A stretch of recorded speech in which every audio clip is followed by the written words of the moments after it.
достар, бүгін мен сендерге вирустар мен бактериялар туралы айтып беретін боламын.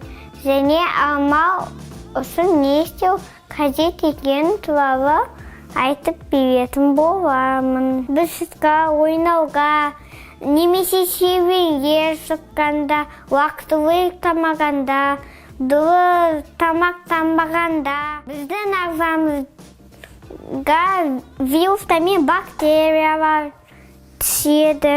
Онымен біздің ағзамыз күреседі. Оны иммунитет деп атайды. Иммунитетіміз мықты болсын, күн сайын жаттығу керек. Таңертең тұрып, жаттығу керек. Жаттығу жасаған кезде бүкіл денең сейіледі. Тәбетіміз ашылып, миымыз да тез жұмыс істейтін болады. Күн сайын бір уақытта ұйықтау қажет. Себебі дұрыс ұйқы денсаулық кепілі. Шуақты күндерде көп серуендеу қажет. Себебі күн бізге дәрмен береді. Бірақ бас киім киюді ұмытпа. Анам маған әрдайым ұқыпты бол деп үйретеді. Егер біз өз ойыншықтарымызды, өз киімдерімізді жинап қойсақ, микробтар үйімізге кіре алмайды.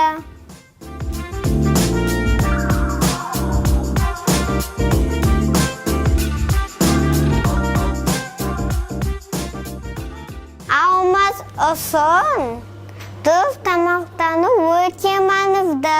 Қане, біздің тоңазытқышта қандай тағамдар бар екенін көрейік. Алманың құрамында B, C, E, A дәрумендері бар. Ал бананда A, B, C, E дәрумендері бар. Ал тәттілерді үлкендермен ұқсатымен жеу қажет.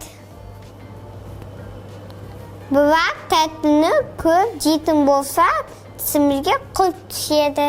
Тіпті ауырып та қалуымыз мүмкін. Вирустар мен бактерияларды тағы бір қорғанудың әдісі бар, ол тазалық.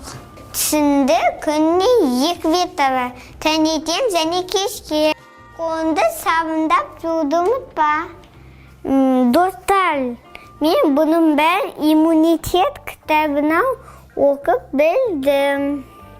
Бұл кітаптың ішінде қызықты әрі пайдалы ақпараттар бар.